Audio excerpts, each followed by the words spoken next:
Bonjour. Alors, aujourd'hui, on va voir la formule concaténée. Alors, cette formule est utilisée en fait pour regrouper dans une même cellule deux éléments distincts, soit une cellule avec des éléments saisis dans la formule, soit deux autres cellules. Alors, dans notre exemple ici, donc ce que nous allons voir, on va concaténer le prénom avec le nom. Ce qui va faire donc regrouper donc et le prénom et le nom dans la même cellule. Alors, la formule à saisir est assez simple.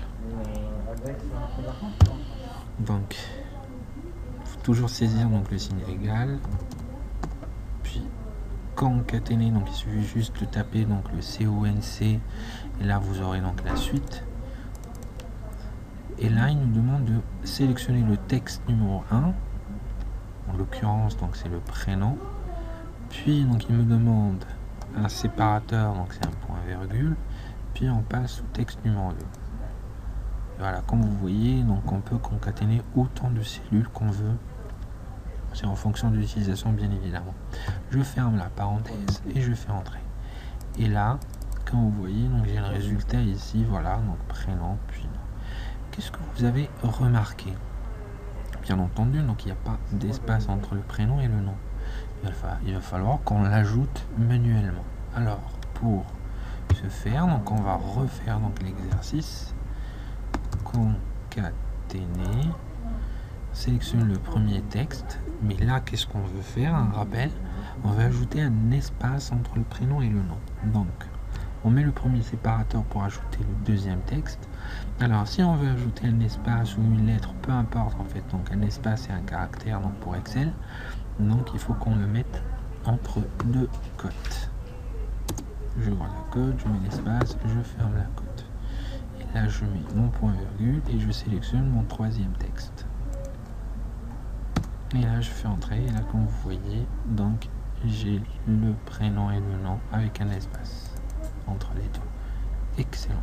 Là on passe à la méthode numéro 2 qui est simple en fait. La méthode 2 c'est simple, donc pas la peine de saisir donc cette formule donc en entier. Il va falloir juste que je mette le signe égal, je sélectionne le premier texte et là je vais utiliser donc le end commercial, puis le deuxième texte et je fais entrer. Et là vous voyez ça marche aussi. Là je vais refaire